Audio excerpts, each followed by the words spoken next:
This energy conference will now be recorded.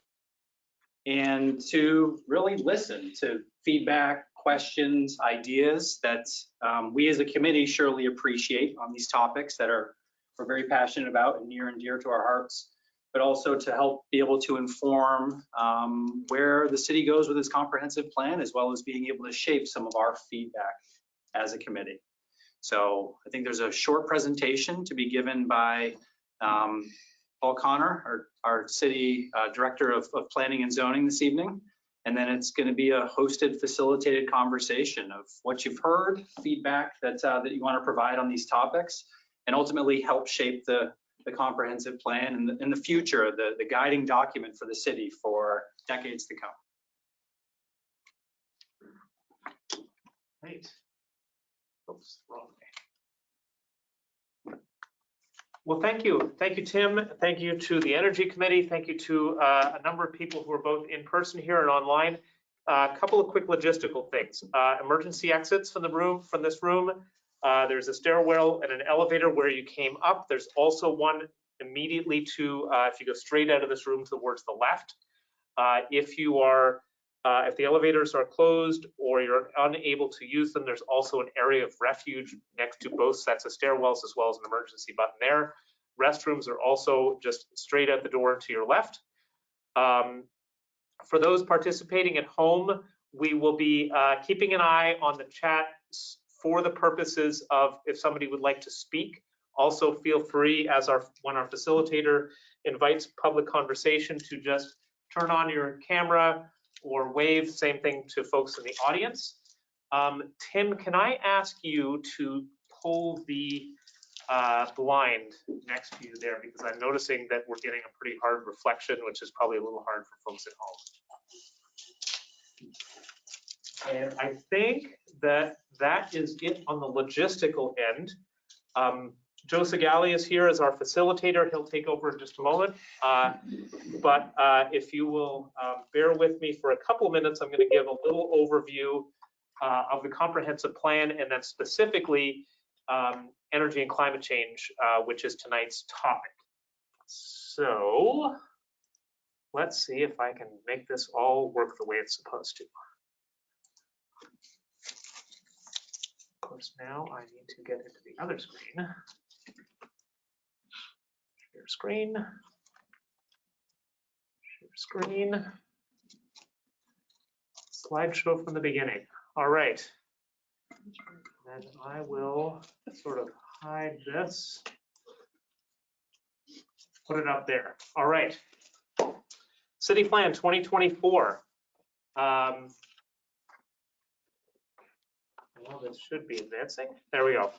What is the city plan? The city plan is our overarching policy document as a city. It is the guide that informs our community, our committees, our city council, our staff as to broadly where's the direction that we are striving to go. So things like City Center that we're seeing constructed in front of us was put in the comprehensive plan. Our vision around beginning to tackle energy issues, natural resources, et cetera, are all focused in the plan, which gives us an overall policy document. It's also used to inform the city's land development regulations and capital improvement plan.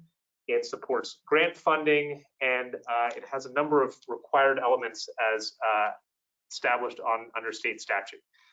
We are required every 8 years to update it. It is both a requirement, but it's also good practice because our community changes. All communities change, but South Burlington is in the midst of change. So the current one expires in about a year from now, and so we are currently in the process of updating it. Process. The Planning Commission, who is chiefly responsible for the plan, has been working on it for a few months already, laying out sort of the basic groundwork of it, of this being an update to the plan. We're conducting, as Tim noted, 11 community conversations, as well as committee meetings, Planning Commission meetings, department input, a community poll, et cetera, et cetera. This is the heavy lift between now and May. In May to August, we're going to be reviewing the entire plan with the Planning Commission, getting community feedback on it as it all works together. And then into the fall, public hearings and adoption of council before the new year, and hopefully before they're in their budget season when they really need to focus on that piece of policy. A couple of quick knowns that I think are guiding sort of the overall work of the plan. We know that we're a growing community. This is a chart of new homes added annually. Last year, 2022 is our highest number of new homes added in our time as a city at 426. The overwhelming majority of those being in our city center area, along Kennedy Drive, along Shelburne Road. We know that we've seen an annual population growth of about 1.25%, which is right in the realm of what we anticipated. We know that our housing growth, though we've had a spike this past year, has been right in where we expected it to be. We've worked with the schools and their demographer, and we're anticipating a continued approximate growth rate. You know, as you can see here, there's cycles, but approximately the same for the foreseeable future. So as we think about how we're going to evolve as a community, we keep this in mind. A key one that I wanted to flag here is that you'll see their overall housing mix, 49% single family, 49% multifamily.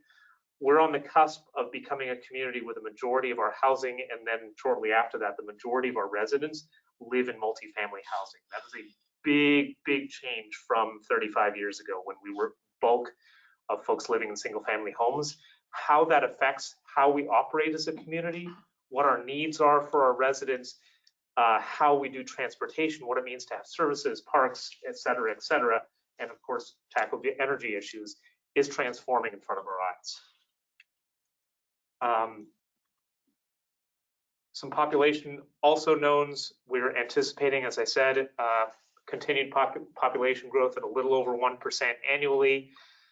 Our community is becoming more diverse. 11% of our residents speak language other than English at home, and 24% of households include a person with a disability in it. So as we think about how we provide services, again,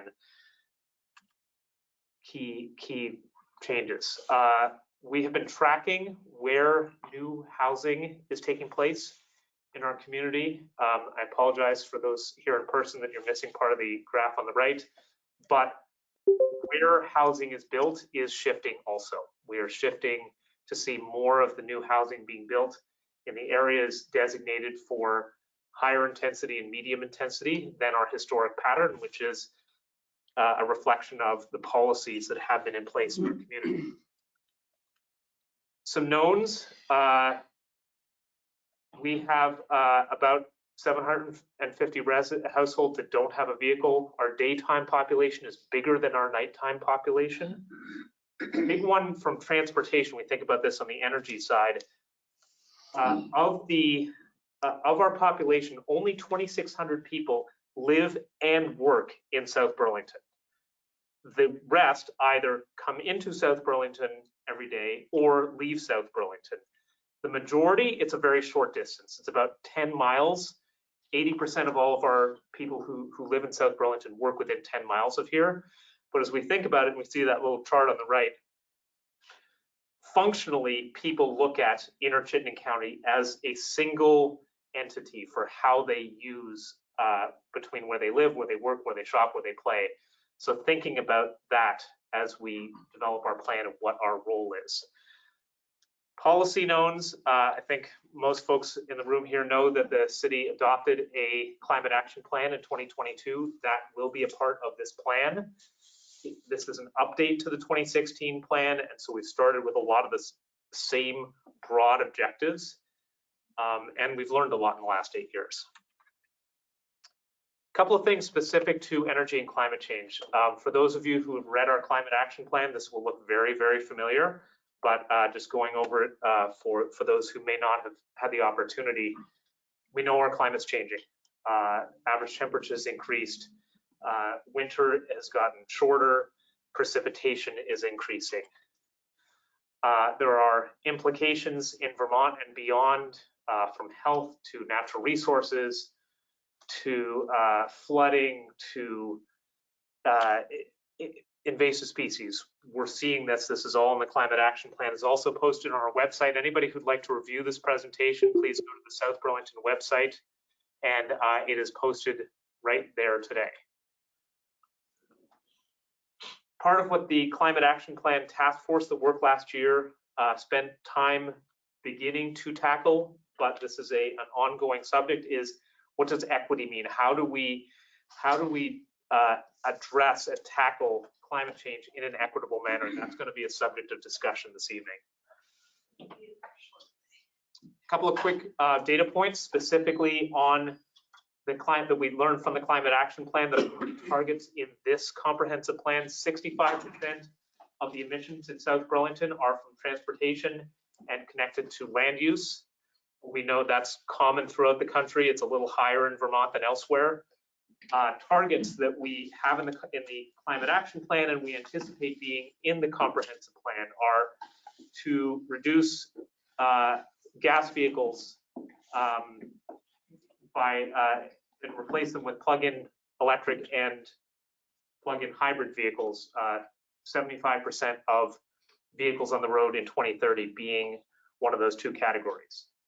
Reducing vehicle miles traveled by 2.5% annually, which doesn't sound like quite as ambitious a number as the first one, but it's actually, I would argue, a more ambitious number because it means all of the ways that we move around and all the decisions we make on a daily basis. How do we facilitate people to make that on foot or on bicycle, or to be able to access the services from home or have a shorter trip? Those are all important factors in here. And then compact development, as we talked about a minute ago. The second big sector is buildings and thermal.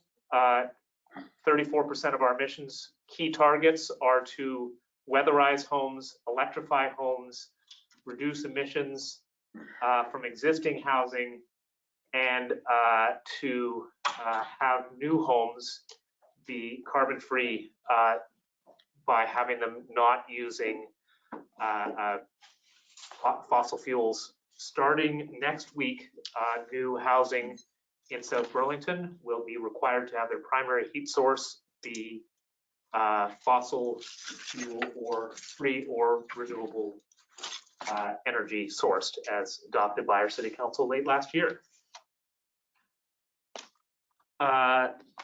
Lastly, just to note that tonight we're talking both about climate change, but also about energy and energy production. So the state has a statewide goal and incentives at the local level for communities to generate renewable energy at the local level too. And so as we think about how do we achieve all of our objectives as a community in terms of housing and affordable housing, jobs, natural resources, open spaces for the community, recreational areas, shopping and entertainment, and also how do we produce the energy that we need as a community as well. So thinking about these subjects holistically and together. And our facilitator, Joe, is going to take over in just a second here.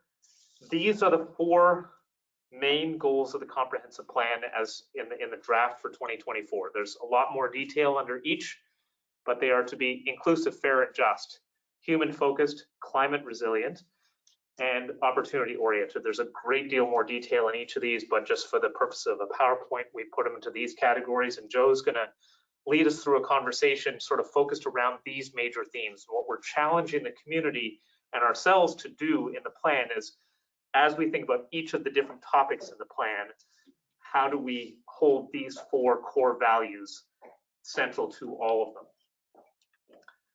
All right, Joe, the floor is yours. Great, thanks, Paul.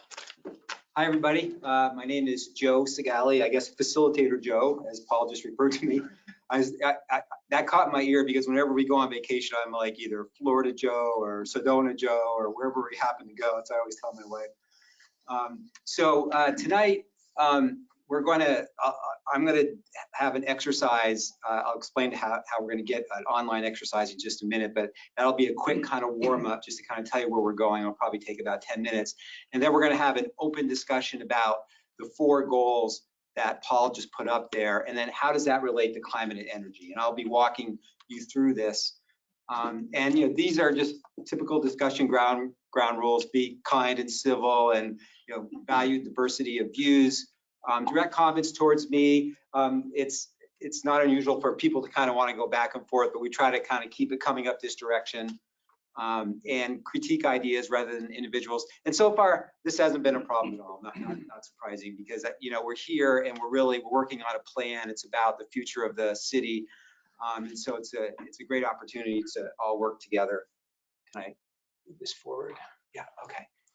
Okay. So this is probably the little tricky part. So if you got a phone, we're gonna go turn on your phone, or if you're at home, go to your computer, or you can pull out your phone as well, and go to the browser. So it could be Google or Firefox, whatever you use, and type in menti.com, MENTI.com. And that's not the correct code. That's from a couple days ago. That's okay. So when you get there, the code that you're going to want to enter is 34045796. I'll repeat it again in a second. Yeah, if you can actually swing over to that, that'd be great. So again, the code is 34045796. Everybody got that? It'll be up on the screen here in a second. Yeah.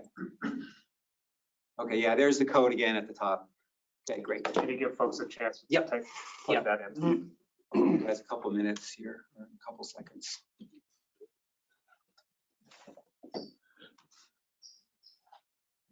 And I know there's a couple of faces that were here last night. Who else? Has anyone else been to the other two meetings? Okay, right. Yeah, now I recognize you. Yeah, and Mike and yeah, Adam. Yeah. Well, thanks for coming again. There must have been okay if you came back. Two areas of potential participation. Yeah. Okay. Great. Okay. So let's kind of move on here. So let's see.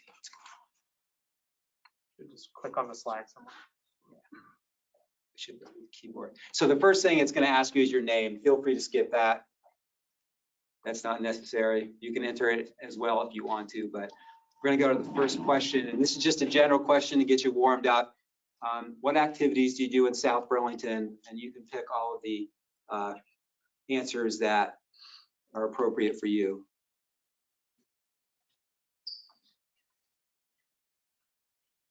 Do we know how many people we have online? Did you? Oh, 11.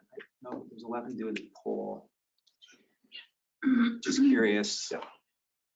We currently have 11 folks online who are, 11 additional folks online. Okay, great. So not too many people attending school in this crowd. But you know, there's quite a few. Most of you, I imagine, live here, and then you also, but not so many of you work here, right? So that's kind of consistent with some of the data. This obviously isn't a random poll or anything like that, but just a general picture of who we have in the room and what you're doing. Okay, I'm going to move to the next question. What one word best describes your mood at this moment? And you can actually put it in 3 words. And you can put in a phrase too, like I'm really happy.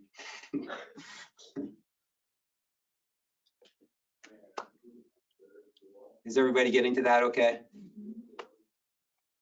Optimistic, that's great. Excited to participate. You're engaged. These are all super positive. That's really good to see. I think you have to be optimistic if you're working on the climate. Concerned, that's another appropriate feeling and emotion. Okay, great. I don't want to spend lots of time. I'm just trying to.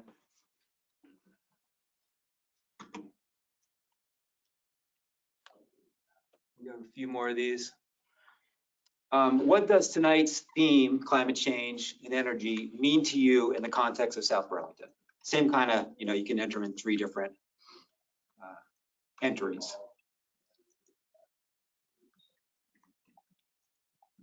you know, and just I'll comment that I reviewed the climate change plan today, and I think it's great. I think, you know, you guys all worked hard on that, and well, it's a great document to look at, but you kind of get right to the point. It's got actions, it's got ways to track. So I thought it was an excellent document.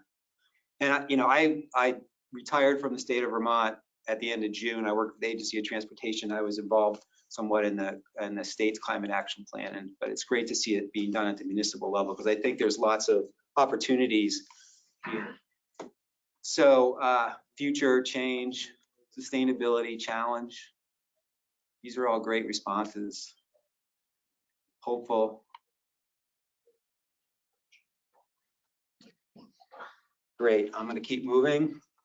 This is the biggest crowd we've had so far, and I wanna make sure we have enough time for general discussion. Okay, I wanna remind you of the 4 goals. Paul already threw them up there, but it's worthwhile just to repeat them. So inclusive, fair, and just, that means creating opportunities for all residents and visitors. Human focus, meaning invest in a high quality, human scale built environment. Climate resilient, emphasize sustainability for long-term viability of a clean and green city. And then opportunity oriented is be a supportive and engaged member of the regional and statewide community. So what I'm going to be asking you to do next is just rank those from top to, you know, 1, 2, 3, 4, 1 being, you know, what's most relevant to tonight's topic. Obviously climate change, you know, it's going to probably rank at the top, but I'm really interested to see about the other 3 goals, because our challenge tonight is to start thinking about these 4 goals and how the work that you do, as well as, you know, the other topics that we're doing, all fit together. And maybe I'll be wrong about this. You meant to say climate as the lead in there, right? I'm sorry, what? The lead in. Yes, yep, sorry, that was from last night.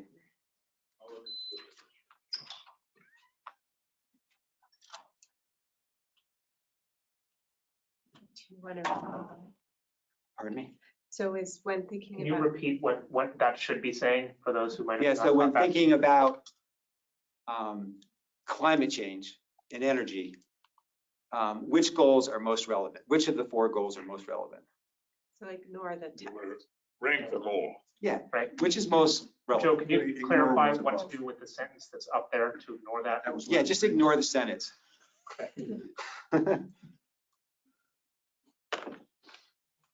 Okay, so I think it's kind of settling out here. This is a little surprising to me, so it'd be interesting to kind of talk this through. I really thought, you know, climate would be at the top of this.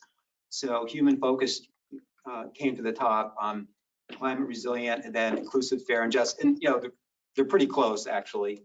But I think this is sort of fascinating. So what I want to do is I'm going to shut this off now. And before I forget,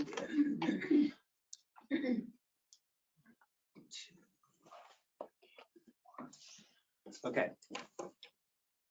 Great. Did that work okay for everybody online? You want to get like the full screen so we can. So what we're going to do is we're going to start with human focused and thinking about climate change. And I think that's good. I think this is a great place to start, because I'm not sure that the climate action plan really necessarily took that perspective. You know, when it drafted, it was really action oriented and thinking about how to reduce greenhouse gas emissions and become more resilient. But when thinking about being human focused, you know, what do you think the city is doing well when it comes to climate change, or where do you think some of the challenges? Those are the 2 questions I'm going to be asking you all night. One last question to you: can the folks that are on the Climate Energy Committee, could you just raise your hand, just so I can kind of, so there's, okay, and then everyone else is generally members of the public, and I'm not sure who else online might be members of the committee, but what we'd like to do is we'll start with, I just would ask folks that aren't on the committee, since the committee has maybe had lots of discussion about this and might be interested to hear from others first, is what do you think about that in order, you know, taking a human focused approach to achieving the city's climate change goals?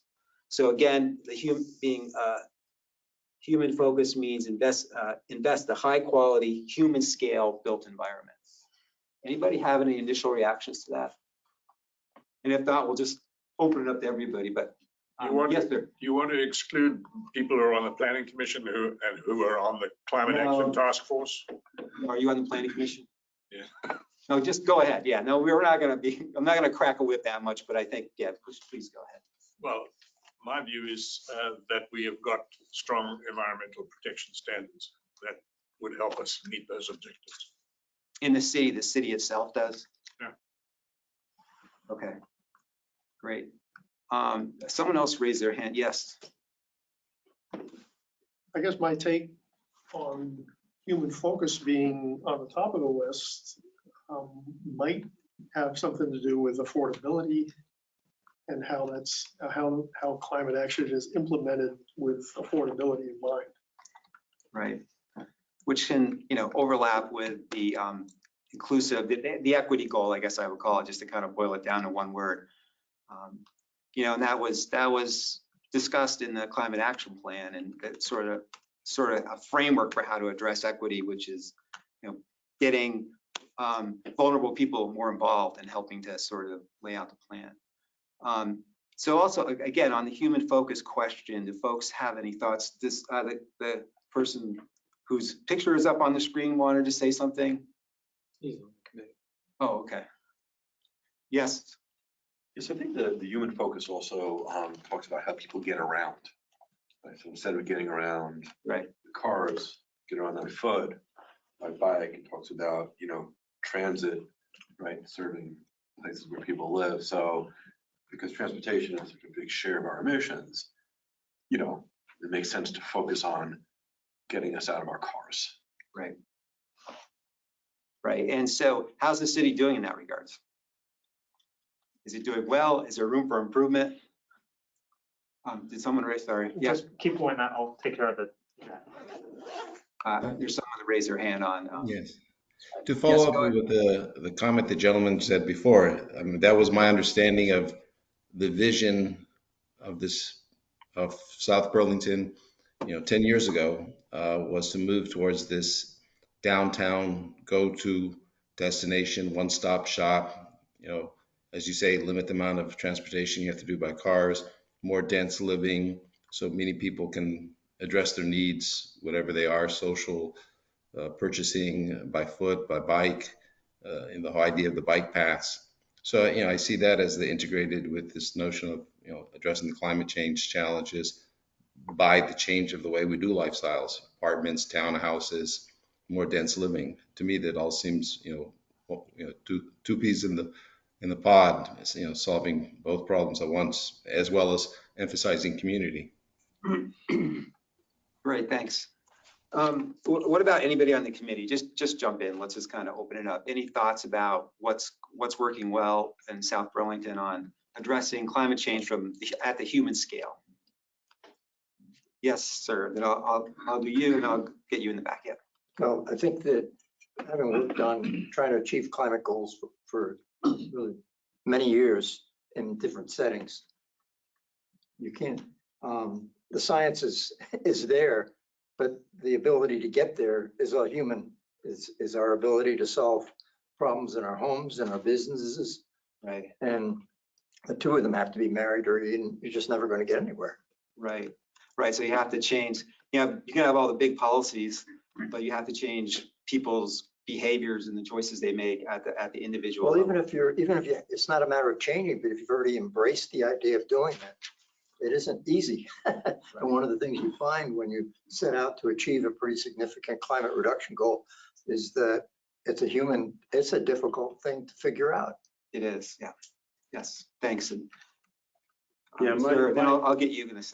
My comment's almost exactly the same. That it's got to be whatever you set for policies or goals, somebody's got to do it. And so if you're not, like you said, if you're not marrying the two of the action spectrum, then it's just not going to work. Right. I go ahead, sir. And then I want to follow up too, but go ahead. Yeah, I mean, your comments or your question was, is the city doing things? And I think it is. It's spending money in great places as far as bike and ped infrastructure. There's been, an investment in personnel now.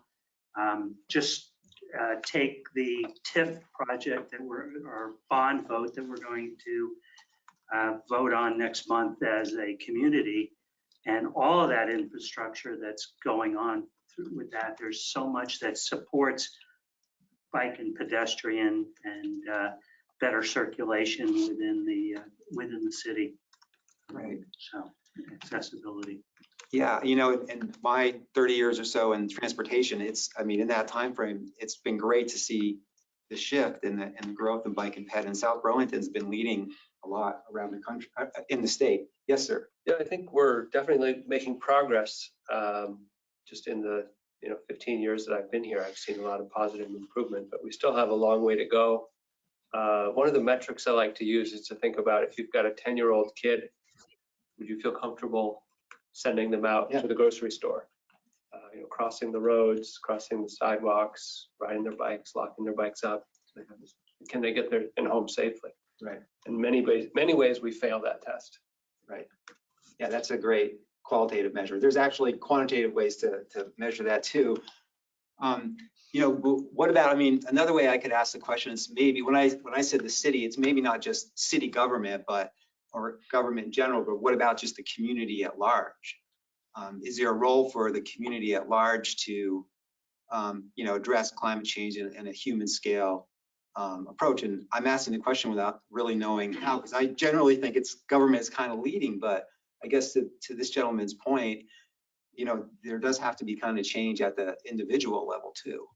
And how does that happen in a community like this?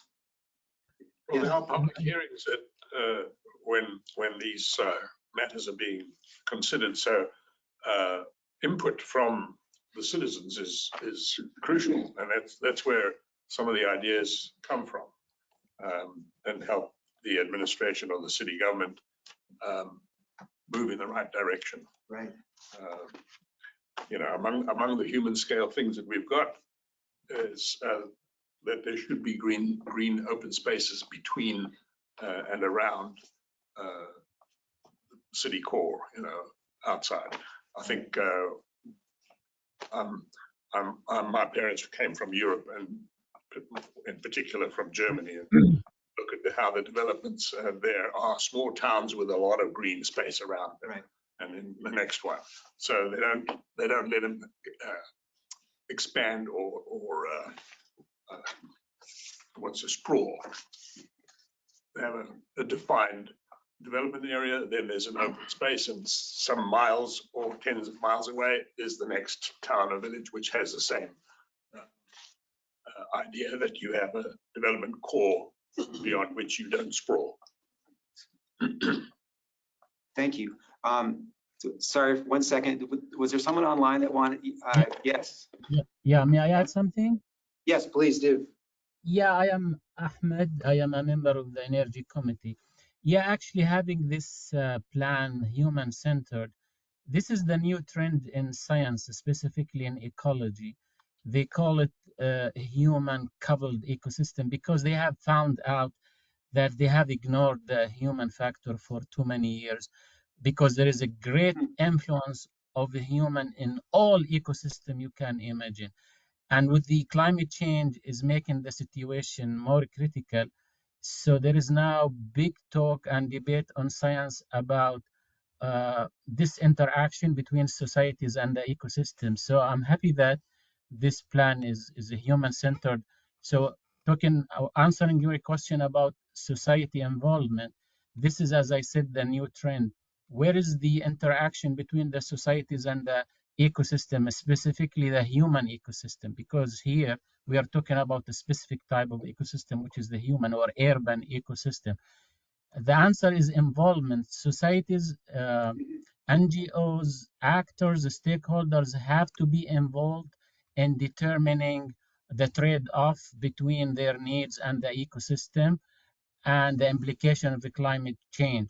So we need to make sure that there is a framework of stakeholder involvement, society's involvement in this process, and determining their needs. What are their needs from the whole process, the ecosystem services, they call it, you know, the water, the energy, the food. What's the implication of climate change and how to manage this stakeholder involvement process is something we need to focus on. I don't know if we can coordinate with the scientific community because they have been developing some models of society's involvement, specifically under the climate change umbrella. This is just something I wanted to add to this topic. Great, thank you. That's super relevant. Yes, no, kind of trying to. Yeah, a little different take on human focused is looking at the human stories. And I think that the greatest method, the greatest way of achieving change in a neighborhood is for people who have done something to tell their story. And I think it applies in so many different ways in South Burlington. Looking at homes, like I would love to hear the stories of the people in the Chamberlain neighborhood who have had their houses weatherized because of the FAA's money, you know, to make the homes more insulated for sound reasons. It would be great if they also said, hey, what effect has this weatherization had on our heating bills? That would be great. Like in my neighborhood, I walk around and I keep noticing there's more and more PV panels popping up on roofs all the time. It was great that the development had good solar orientation on a lot of the single family homes. And that helped. But like I was one of the first ones that had it, and now it's probably about 20% of the neighborhood homes actually have PV on them. And a lot of people, you can see that they're doing heat pumps, mini split heat pumps at the same time, which is great. And I think people need to be telling those stories. And I think those are being told kind of between neighbors. But I think in terms of effective ways of making change, it happens at that level in a lot of ways more effectively than coming down from the committees in the city and everything. Right. You know, so I think the bottom up seems to work well, Right. you know, from the human centered. Well, how do you support that, or how do you facilitate that? I think, you know, I think we all live in neighborhoods, and I think, you know, we all know people, and we're just talking about how email chains are a great way to put out messages. You know, if you want to vote for something, contact your neighbors, tell them to contact their neighbors, Right. and spread the word from that perspective. And particularly like in the Chamberlain neighborhood, you know, we don't hear very much about, well, you know, we know there's a lot of money being spent there. I want to hear some of the stories about, you know, how is that making life better there in more than one way? That's great. Thank you. Yes, sir. I just want to flip that coin a little bit, that individual and family and neighborhood behavior change is going to make a big difference, but that change is not going to happen unless from the top, whether it's from city government, state government, federal policies, utility rebates, institutional incentives is what's going to drive the change in personal behavior. And then when you take advantage of those, then you can then say, oh, I saved $14,000 buying an electric car because I took advantage of this rebate and that tax credit, et cetera, et cetera. So I think it's government and institutional actions that are going to be the incentive for the individual behavior changes. Create the opportunities, and then maybe you build momentum through the stories. Yeah, I mean, just tying in with what Keith said about, you know, can my kids drive their bike to the store to buy something? Well, that behavioral change is only going to happen when the infrastructural changes are made from higher up, and then the individual family behavior can change. Can I press on that question a little bit and say, at the South Burlington level, what are some of your thoughts as to what some of that change looks like? If you don't mind me putting you on the spot, because it's a great question. You know, infrastructure changes like the bike, the bike over the interstate kind of thing. It makes those kind of transportation decisions easier to happen at an individual level. And then once people get used to the fact that, oh, I can take my bike to do this instead of having to drive, the hope is that people will realize that they're saving money and they're not stuck in congestion, and they're, keeping the atmosphere less full of stuff we don't want in the atmosphere. So people are not all of a sudden just going to hop on their bikes or walk if it's unsafe or inconvenient, and they're not going to take a bus if there's not a bus for them to take. So I think creating the institutional and infrastructure opportunities for people would be hungry for it, but they're not going to do it if it's not there. Thanks. You had a question in the back. No, I had just had a follow-up comment to your question. Yeah, go ahead. Which was, what are people doing? And one example of what people are doing is they voted, our voters in town voted for penny for pass because they wanted that infrastructure. So they've displayed it by putting their money where their mouth is, basically. And we see that in other things like the TIF bond and that type of thing. Those things are critical. That's the kind of making that infrastructure happen. Yeah, and its results you've seen there. The result of civic engagement, which was what we talked about earlier. People are involved here. But Donna mentioned that she sees more and more PV panels and heat pumps. I have a little story. I bought if you want one. Yeah, go ahead. Because it involves savings. I bought an EV a few years ago, and I travel around a lot. My family lives just outside New York, Montreal, and Ottawa, so we drive around a lot. But it's cut compared to my gasoline costs in 2019, where the cost of gasoline was quite low. It saved me between $900 and $1,000 a year. Yeah. So great. There you go. Get EVs pay. I'm going to go here, and then I'll come back. Yeah, this is, it's a question or a thought more about the higher level concept of human-centric. And I'm thinking about throughout human history, humans have been very human-centric, and that's what's caused a lot of problems. And I suppose being human-centered is better than being economy-centered. But I'd like to encourage the Planning Commission to think a little bigger about what else we share our environment with besides each other. Because I think if you think about more than just humans, you come up with different solutions than if you only think about humans. Who else besides humans? Or what else besides humans? Everything else that's living that Okay. we share our Just to environment. be clear, yeah. Yeah, trees, other animals, all kinds of plants. I think the human scale, and Paul, correct me if I'm wrong, is really about that versus the vehicle scale in a lot of ways, which has driven a lot of the way our cities and have developed over the last 40, 50 or longer years. But still a valid point. That's a small step. I guess I'm encouraging the Planning Commission to take the next step.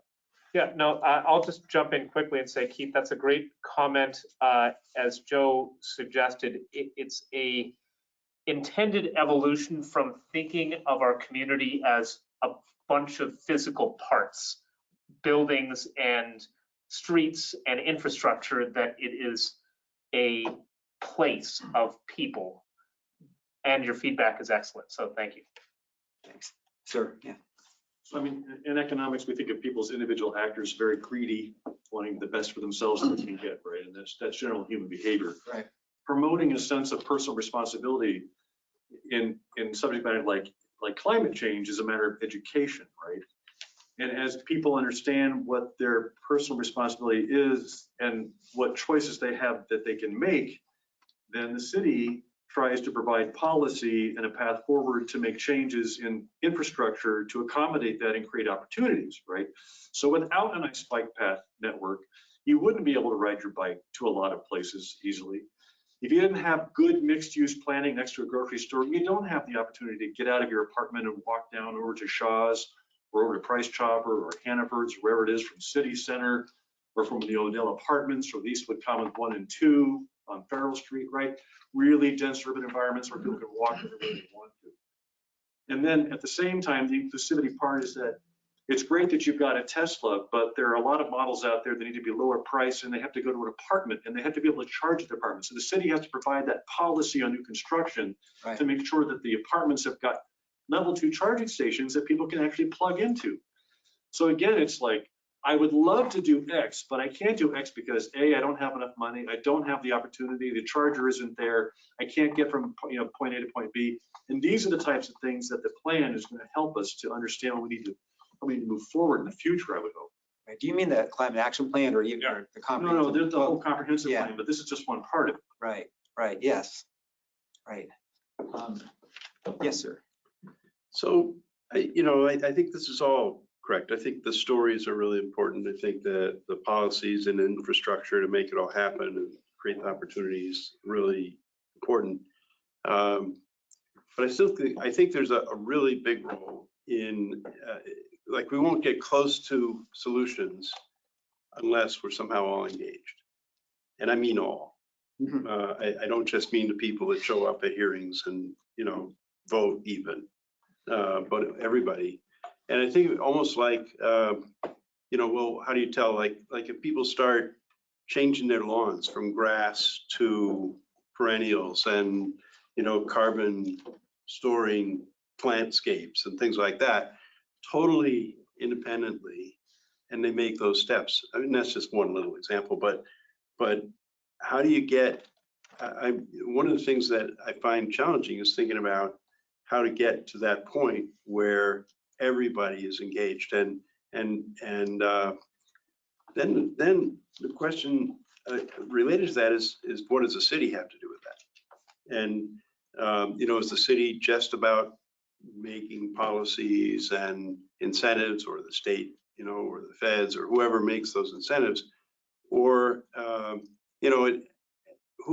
who takes the steering wheel, or who works at that part that gets everybody engaged? Is it just random storytelling, or is there some level, like if it's not the feds, it's not the state, is it the city?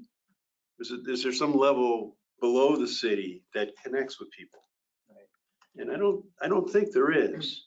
Maybe there is, but if you're thinking about connecting with everybody, I don't know if the city's close enough to everybody, or if there needs to be some kind of other planned social structure there. Right, yeah, and I don't think we can answer that right now, but I think it's useful to identify that as a need, right? Like, how do you, whatever that looks like, to sort of figure that out, and then the plan can maybe at least identify that as a need and lay the groundwork for that. Yes, sir. So look, we do have examples of places around the world that have been successful in the things we're talking about. I think I read a couple articles on Finland the past couple of weeks that have transitioned in an incredibly short period of time away from fossil fuel cars to electric vehicles, and now huge progress moving people out of their vehicles entirely in like one of the coldest places in the world to bikes and electric bikes. And so we should, look hard at communities that have done this right and what have they done to be successful. And I think a lot of it is, policy. And it's incentives, and it's policy, and it's getting the taxation right. The city has some of those levers. The state probably has more of those levers, but those are levers that we need to access. I'm just going to sort of pivot a little bit to the next goal, and And it comes off of what this gentleman over here brought up, maybe the first comment about affordability. Because, and it's probably related to how people react at, at the individual level as well. And I think it's connected to equity and inclusion. It's like, because that's a barrier for a lot of people is, can they afford the investment to weatherize, even with this assistance that comes along? Can they afford to buy an electric vehicle? Can they afford to put a heat pump in? So can we just start, I think you just raised your hand, but just if people can just start thinking about that, I'll circle back to this question again, but go ahead, sir. Well, I think that sometimes we sort of set up a dichotomy that is a bit of a no-win, right? Where we've sort of framed a lot of climate conversations around save the planet, right? Like the chunk of rock in space is really the goal of all of this work, and not that it's a save the humans. So, I think we often, in terms of the policies, then look at, well, what are the costs going to be to upgrade, and what do you have to sacrifice, and how do you have to make choices that maybe weren't the choice you were planning to make, and not sort of flipping it around and saying, are we trying to design a future for the people in the community that you want to live in, right? There's a lot of new technology that we've adopted over the last decades and centuries that we wouldn't want to go back to the old technology. And the question was, well, what did it take to get there? And so rather than maybe thinking about some of the changes in terms of, well, is the city government going to tell us what we have to do? It's instead, is the city government going to enable us to do the things that are possible to do now, that are the future that we want to be living in? When we sort of think about it all together, both in terms of the global climate impacts, but also just in terms of local resilience and cost effectiveness and the air we're breathing, and the very local impacts. Are there areas where you think the city should be or could be enabling where they're not now? Yeah, I mean, absolutely. I think there's lots of tragedy of the commons type situations where individual choice leads us to places that we don't all want to be, but in the individual moment, that's the easy thing to do. And so, for a system change to happen, we sort of all have to decide to do it together. And what all decide to do it together typically means is we have a vote and then we change our behavior. Yeah, I think e-bikes are the huge opportunity for the city. That's an affordability issue. E-bikes are way less expensive than cars. But because of the way our infrastructure is designed, e-bikes are not as safe or as convenient as cars. So I think there's a lot that the city could do to make e-bikes more convenient and safe, and therefore affordable. Thanks. Yes.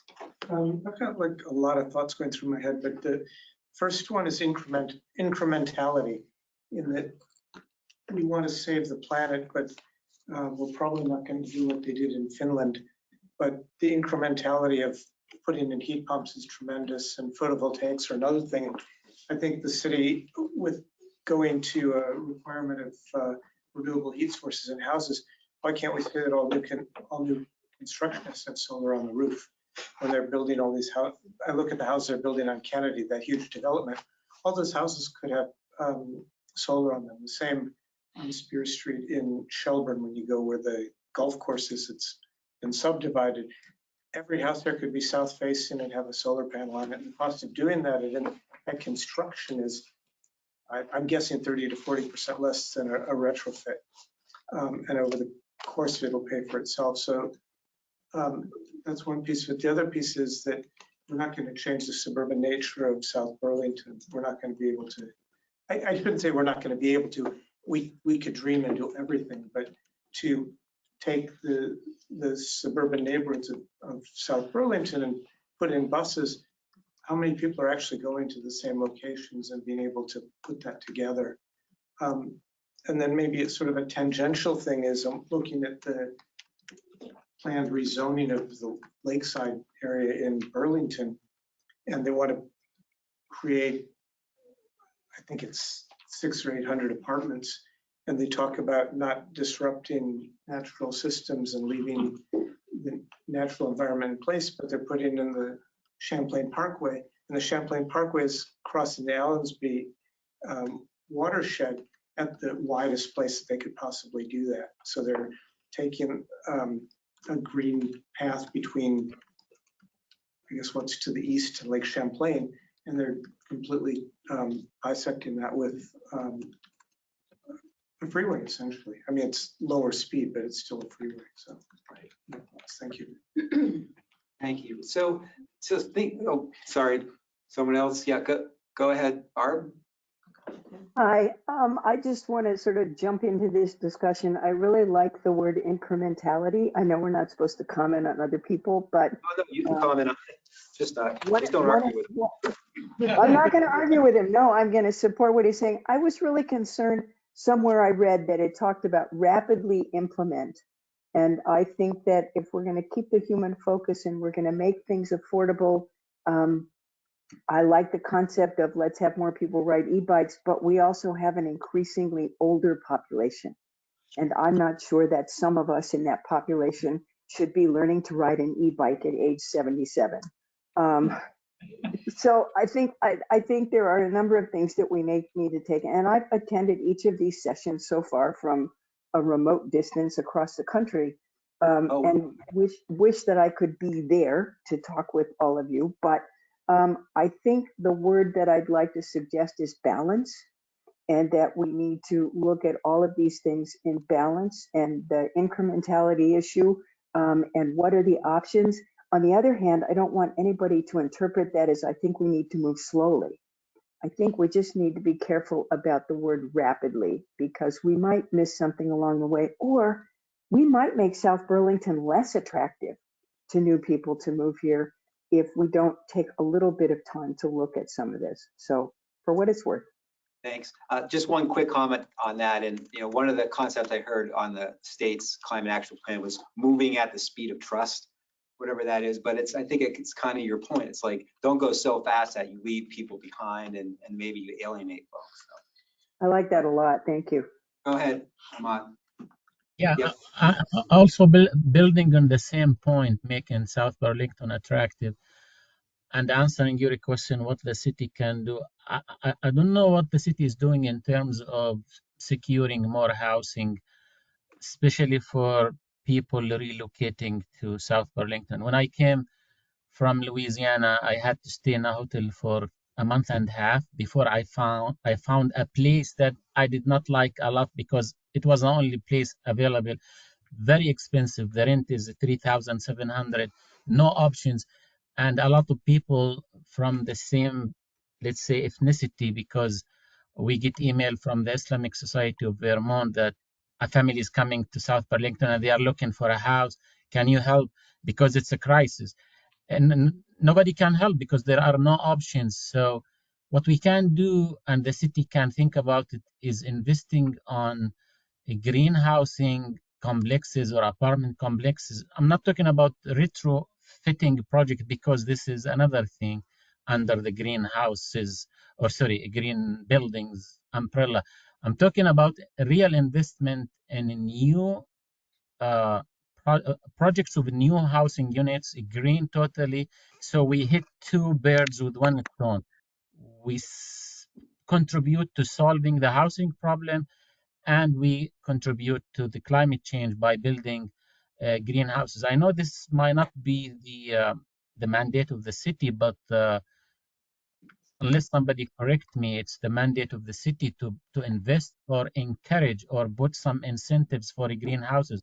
But believe me, for newcomers, it's major problem. It is major problem, and I don't know who's working on that. If you want this part of the world and part of the state to be attractive people, which is in different aspect, it is very nice place, by the way. And look at the weather. We don't have earthquake. We don't have hurricanes as I experience in Louisiana. We have nice weather, even if it is cold, but this is nothing compared to earthquake, to fire, to whatever. But housing is a problem. So talking about a human-centered action plan or a plan, the first thing you need to think about it is housing, because anybody moving to the place before thinking about other aspects, food, recreation, whatever, he needs a place, right, to settle down, then think about other options. So what the city is doing, I'm not sure what the plan in terms of looking at this how big is this problem for newcomers, not just, affordable housing or routine, portfolios about housing. I'm talking about the crisis for newcomers. Who's doing any research? How much they are suffering? What option they have? At the end of the day, where they go? What they do? Are they comfortable? Do they solve the problem themselves or some whatever entity is helping them? That's also answering partially your question. Yeah, housing is a big theme that was in the economy meeting, but go ahead, Mike. Well, I'm not going to talk, go ahead. Could you have everybody introduce Yes. themselves? Because I know some people here, but. Okay, Mike Semino. Right now I'm on Rec and Park Committee, Affordable Housing Committee. Before. So you mentioned, I'm going to tie a couple things together. You mentioned the word trust just a minute ago. We've been talking about what, to do. I want to introduce the word how we do it briefly, and then integrate that with the vote that was taken not long ago by the council to resist the temptation to approach Montpelier for a council change, so that we could expedite the process of effectuating some changes to move things along faster. So trust is an extremely important yet elusive factor in a lot of processes that we engage in.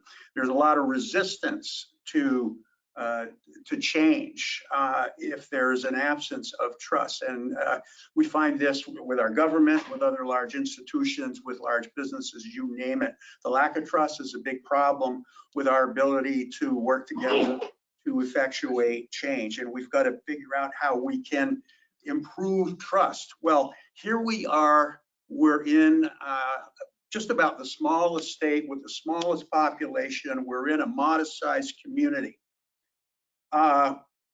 Geez, if we can't get it right here, how are you going to get it right in places where the dynamics are more challenging to try to make things happen? So I just want to offer to you that transparency, when you introduce motivations for your action, the data, the metrics that you employ, being able to, that they're credible, that you can demonstrate and not just tell people what it is that you want to do, and ultimately getting to the decision that the council made. In the absence of that decision, you probably would have injured yourself in the trust department, in my opinion, because there are some folks who there's a lot of urgency that surrounds this issue, and we want to run forward and we want to make things happen. But if you cannot establish trust, there's just going to be more chaos out there, and it's about the journey, and let's figure out how we can do it right so that we can enjoy this journey a little bit. Thank you. Yes, please introduce yourself too. Donna Leben. And I want to continue on Mike's theme here, because I find that one area where there's not a lot of trust, and people who I've spoken with said, well, I got a bid to put heat pumps in my house, and the contractors said, talk about trust and contractors often doesn't go together, but how much would it cost to convert my house to heat pump heating? And they throw out a number of $20,000. And I said, well, what was that for? Because you could get a pretty complete gold-plated system for 20 grand. When it talks about heat pump, did anybody suggest to you that for about $3,500 or less that you could have a mini split that would solve about 80% to 90% of your heating needs? And that costs $3,500. Why didn't they suggest that? So this is one area, and I don't know if the city can take on this role, but somebody needs to put out some honest information about what different systems costs. to actually implement. And there's not a lot of detail around this stuff. Generally in articles, I'm trying to write an article for the other paper right now that deals with what did this cost me to do, you know, and how much am I saving? And realistically, can you use heat pumps for heating? Well, I have a backup system. Yeah, I mean, I only use it a couple of days out of the winter, but it's very cost effective to do these things. And so when you ask, what can the city do? I think somebody needs to put out information is what is a typical cost for doing this? So contractors don't come around and give you inflated numbers for something you probably didn't need. Right. I think Mike sort of made that point too about good data and transparency, and that kind of supports what you're saying as Not well. specifically, yeah. So Catherine online, I can't quite see your last name, but Boyk, okay. Yeah, my name is Catherine Boyk. I'm a member of the Natural Resources Committee. Someone mentioned equity a bit ago, and I've sort of come up with a few spots that I've seen opportunity to improve equity. One of them would be for people who rent. I'm a renter, and I would very much like my place to be better weatherized. I've been nervous about bringing it up to my landlord because rent is already expensive and I don't want weatherization to make my rent more expensive, but I would be interested to see if the city or the energy committee could put together some resources for renters on how to approach our landlords about weatherization, and whether the city would consider any sort of incentives for landlords to weatherize. I have also been interested in an electric vehicle, but I live in a condo, so I can't on my own get one of the higher intensity chargers. I would need our property management association to put in chargers if I wanted to have convenient charging. I suspect our property management would be slow and dragging their feet about doing that. So if there's anything that the city or the energy committee could do to try to encourage that for people who live in condos. I imagine apartments are the same, but I don't know. Could be more receptive. And then another sort of different topic would be, as we're talking about transportation alternatives, being accessible to people with disabilities. And I know, like, when we talk about disability, people usually start by thinking like people in wheelchairs, or maybe you think of someone who's blind, someone who's deaf, but there's a huge variety of people with different abilities who might have trouble walking to the grocery store, riding their bike to work, taking the bus. So sort of thinking about the ways that we can accommodate different types of disabilities. Like I'm thinking of people with chronic illnesses or invisible illnesses. This could be anything from like autoimmune disease, asthma, maybe being on the autism spectrum. Something that's new and prevalent is long COVID. So all of those things are going to affect you differently. But it might, be you're too anxious to take a bus. You don't have the energy to walk to the grocery store. Being out in the heat or the cold for any period of time could trigger different symptoms. So I feel like transportation, there's not going to be a one size fits all. So thinking of like a variety of ways to make every method of transportation more accessible. I am curious if there could be any way to help people with disability to transition to an electric car more quickly, since probably many aren't going to be able to use the human-powered modes of transportation. Sorry, there's an echo all of a sudden. Somebody just turn on a, Yeah, sorry. just 1 second. Thanks, Catherine. Did you have more to add? Oh, I was just gonna finish up by saying whether there could be any financial assistance for people with disabilities to transition from fossil fuel vehicles to electric vehicles, since a lot of us aren't gonna have the option of walking or biking. Well, I just want to say thank you for bringing the conversation back to equity, and you really kind of laid out some really practical challenges, and maybe that can, spur some more comments from folks. One quick piece of information I just wanted to share is I know when I left the state 6 months ago, they were working on a grant program for multifamily dwelling units for chargers, and so that might be something you just want to Google on the state website and see what you can find, because I'm pretty sure that's out there, and it might be something that you could sort of advocate, with your property manager as well, because there might be some opportunities to help pay for it. But yeah, Lou, go ahead. Lou, introduce yourself. Yeah, Lou Brzee. A lot of what we've been talking about has been things that can be done for individuals or things that individuals or individual families could do. And I would remind us all that South Burlington is a very diverse community. And in particular, the business community has a major play in this in terms of when they have the power to make recorded.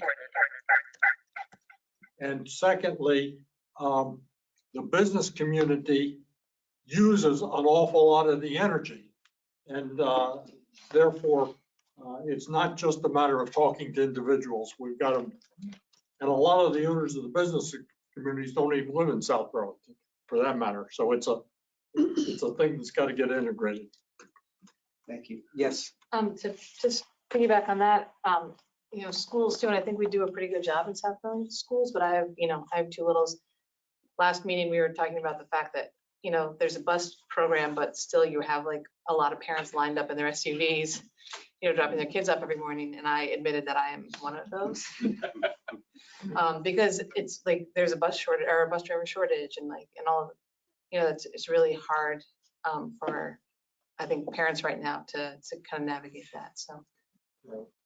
I've often wondered if there's a way to make the school busing a little more efficient and streamlined, but that's another topic for another meeting. But yes, sir.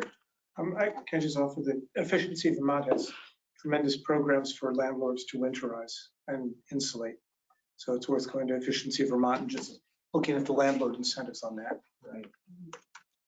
Yes. So Ethan Coleman on the Energy Committee.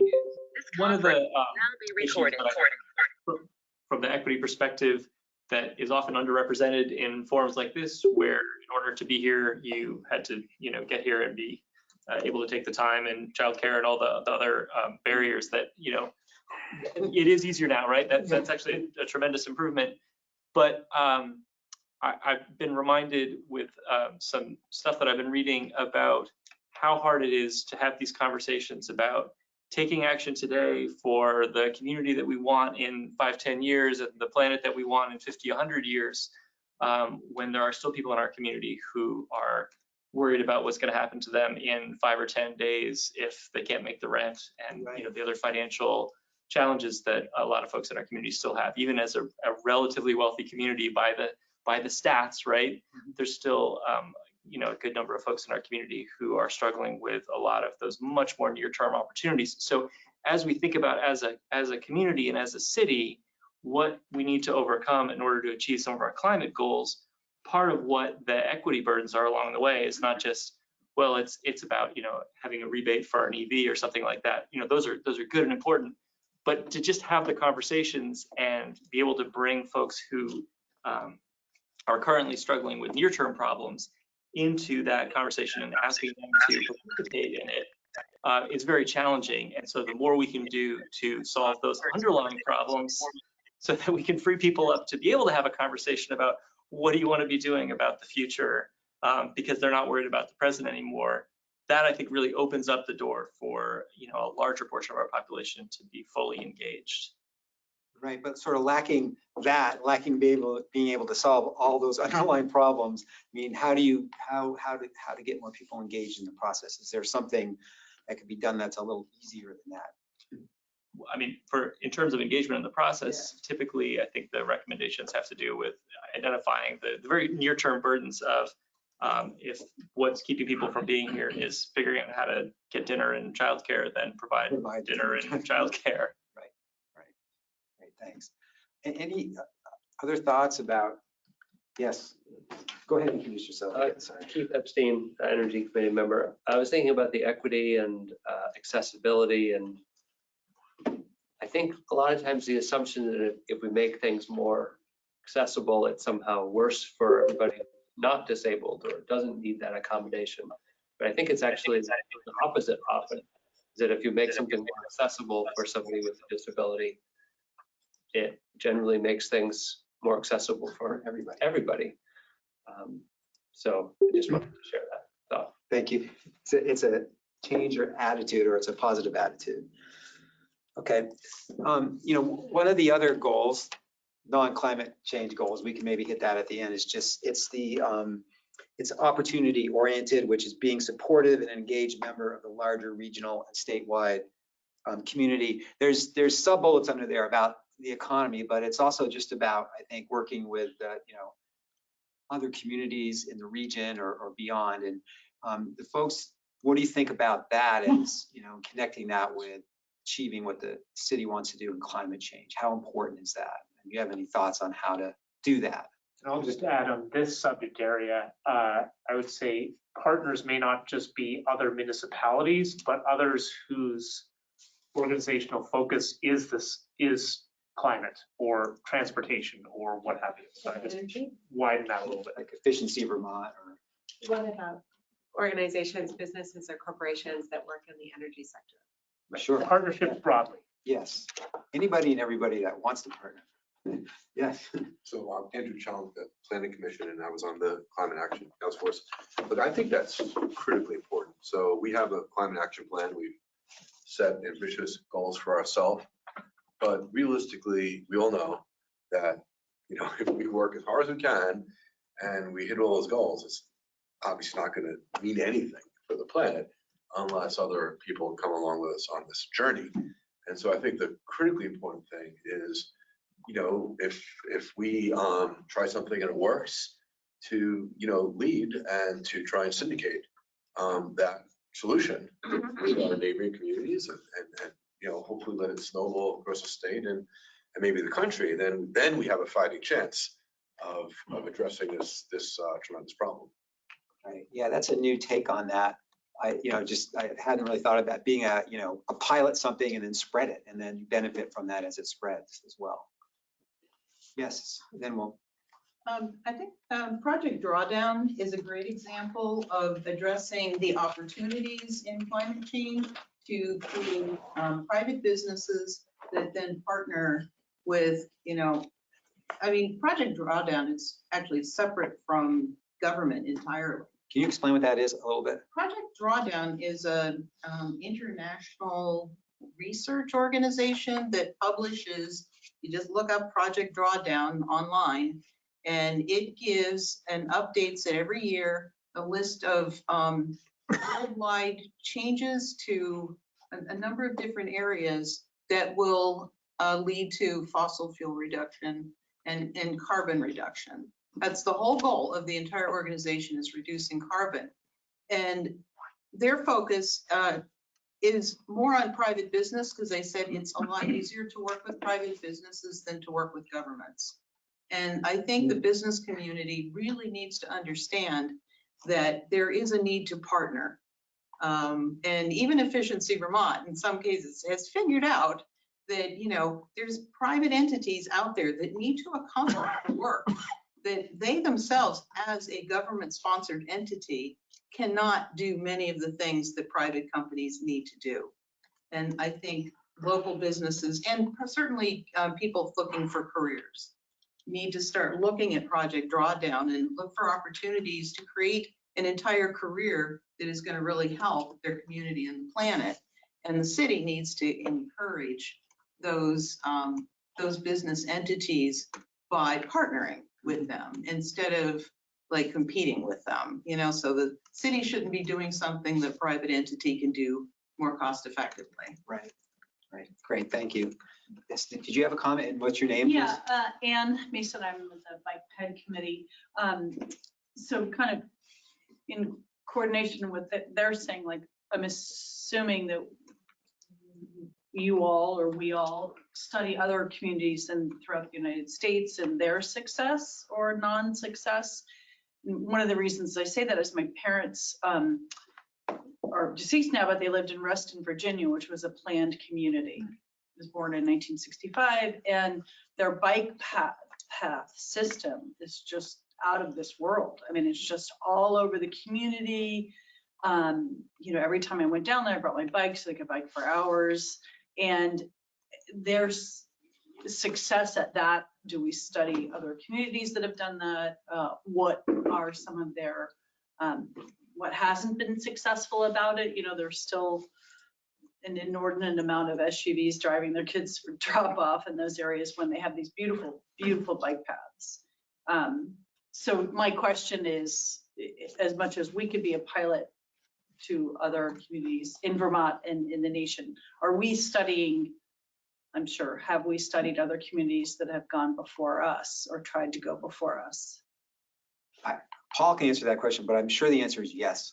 Yeah. You know, he's engaged, and the planning staff here are engaged, and are there useful, have we learned useful things from people that have similar to Reston, Virginia, that was birthed as a planned community? You want to respond? I guess I'll say, as a response to that, yes, and there's lots of room for growth and improvement in the subject of how we learn from other places and how we mine our own information and what we're learning here. And as a minor informational plug for the budget, one of the elements that that is included in next year's budget is a position that would combine mapping and data analysis in our community. We collect so much data. How do we use that to inform decisions and connect that to lessons learned from elsewhere? Yes, sir. Then introduce yourself again, please. Yeah, Fred Koznitsky, former Energy Committee person. Much of what we've been talking about that's specifically climate related has been how do we reduce our emissions, climate mitigation. I think an important piece of a long-term city plan should look into climate adaptation impacts. That stuff is happening, it's going to keep on happening, it's going to get worse before it stabilizes or gets worse yet still. And I think part of the planning process should address the fact that our lives are going to change, how city government operates is going to change, and at least be doing some thinking about what we do now, how is it going to affect our ability 10 years, 20 years, 50 years down the road to be a resilient community. I know resilience is in there, but I haven't heard a whole lot of talk yet about that. Well, let's talk about that now, because that is the last call of it. Adam. If I'm up, I think I'm sorry, Lou. Going back to Donna's point about talk to your neighbors, just as a matter of information, there is a frequent, I don't want to say monthly, but more than quarterly webinar that goes on with all the communities in Chittenden County discussing exactly the kinds of things we're discussing. You know, what are you doing? How's it working? What kind of problems do you have? And the same thing is going on at the state level. So those kind of conversations are taking place, and various people from the Energy Committee and the city pop in and out of those webinars on a regular basis. Yeah, thanks, Lou. Yes. Adam Newsom, the CEO of Dynapower, and we We live in the climate business world, so about half of our revenues are in climate-related technologies, from power electronics, battery energy storage, renewable penetration, microgrids, and most recently hydrogen. And so, one piece I think that's important for everybody to try to understand is that the movement of a clean energy space has reached a critical mass, which is a really good thing, right? Which means there are people out there in the world that are driving this, including a lot of the people I think in this room would be on that list. But it is a journey, and it's not something that does foundationally binary change overnight. And there's a lot of progress being made technology-wise, funding-wise, as well as cost neutrality-wise, right? And part of the I think important piece is deployments of, say, renewables, which is only one part of a potential clean overall driving climate impacting solution. That can be and is on a larger scale overall macro level, competitive cost-wise with other traditional sources of generation. So that's a really important piece. That doesn't mean that you don't change the policy or you don't pull back on some of the funding to try to accelerate that.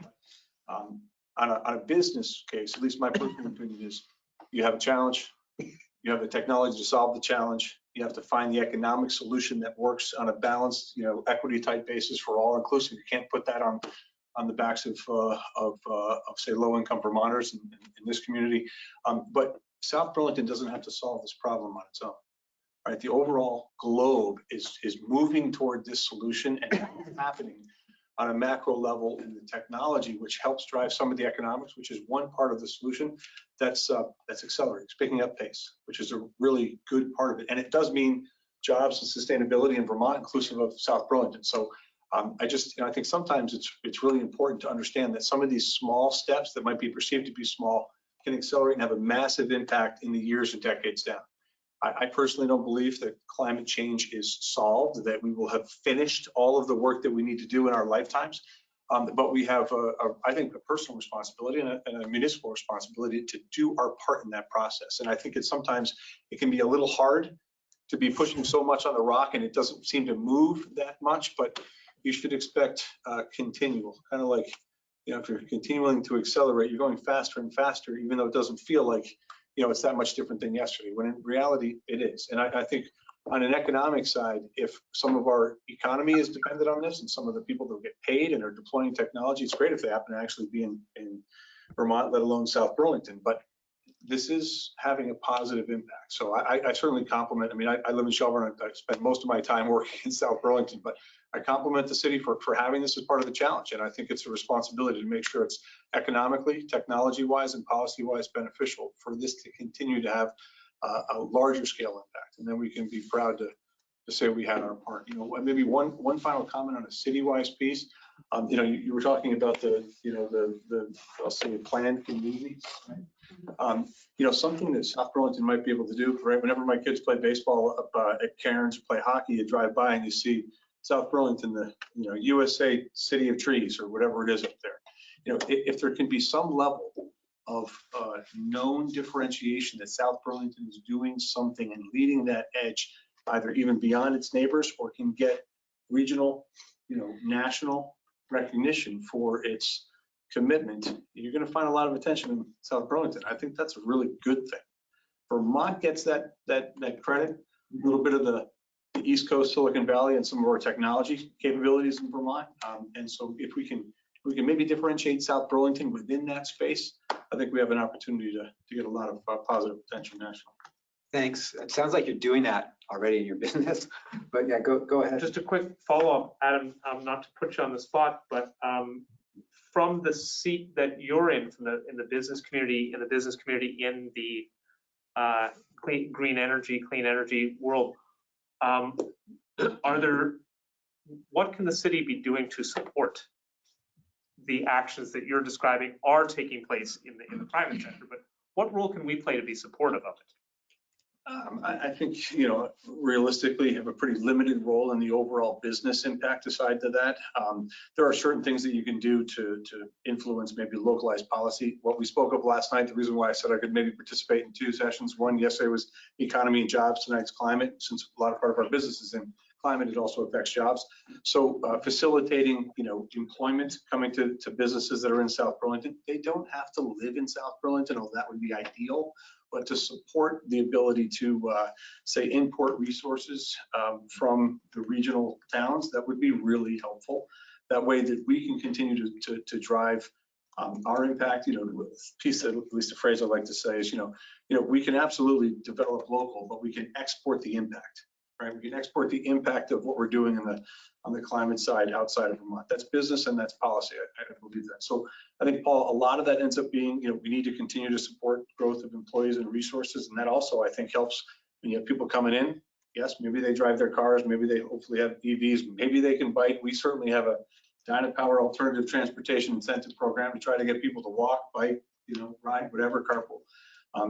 And just like I think last time when we talked about, well, what's the answer maybe on the economic side? Because the answers were, but they were one or two. There's a lot deeper response to that question. So I don't want to, Paul, give you, hey, not much you can do.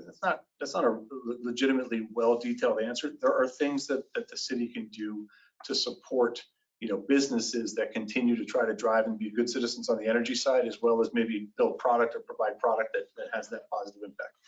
I do believe that, businesses do consume a significant amount of energy, and that there's things that responsible businesses in South Burlington can do to continue to try to minimize that impact. We have solar on the roof. We have a wind turbine. We have battery energy storage. We try to optimize. We participate in the demand response program. We engage with Efficiency Vermont. So there's a lot of those things that I think a lot of businesses actually do. And there's obviously more that can be done. So I'll take an action to get back to you with a specific, hey, here's what I think maybe in the South Burlington business side that the municipality can do to help. That'd be great. Thank you. Thanks. So we're close. We advertised ending at 8:30. We started a little bit late, but good. We'll wrap up here pretty soon. But Ahmad, go ahead.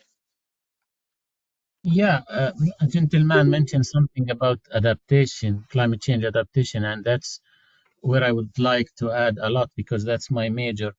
When it comes to adaptation, we need to think about not just peacetime, also crisis time.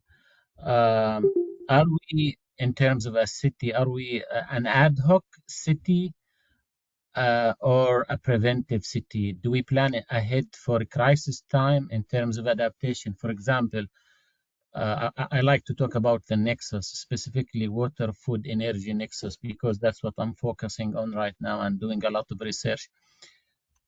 Do we plan for a crisis time in terms of water security? People will still have water, drinking water in the faucets. Food, energy, people will still have food in the shelves. I'm talking about the basic commodities, the most important commodities. And people will still have energy during a crisis time. Do we plan for such type of preventive adaptation? That's something I would love to see in a long-term plan for a city like South Burlington, because good people who plan for a crisis time as much as they plan for peacetime. Thank you very much. Thank you. So anybody that didn't get a chance to speak, is there anything you guys would like to add before we wrap it up? Or any final comments from anybody, really? Okay, Paul, do you want to just next steps? Sure. So just briefly, next steps. We have this the third, so we have 8 more sessions. Please, for those who are here in person, on your way out, there's a little, if you didn't grab one of the agendas on the back side, is the list of all of the upcoming events. There's also a quick online poll to get your feedback and a link to providing comments that you'd like to provide. Also know that please feel free at any time to reach out to staff, to reach out to planning commission members, to reach out to committee members. Filter it all the way to us. Starting later this month, the planning commission is going to begin absorbing all of this information that they've been gathering and starting to look at drafts of chapters. Please stay engaged, and thank you everyone for taking the time to come today. Thank you. Thank you. Good night. Don't end the meeting. No. Paul, do not end the meeting. Yeah, okay. What? Because it's still going on. Oh, Yeah. They have Okay. another. this is. Yeah. Update reminder for everybody, the energy committee meeting is still going on. Please feel free to participate. We're going to just, mute it for a second.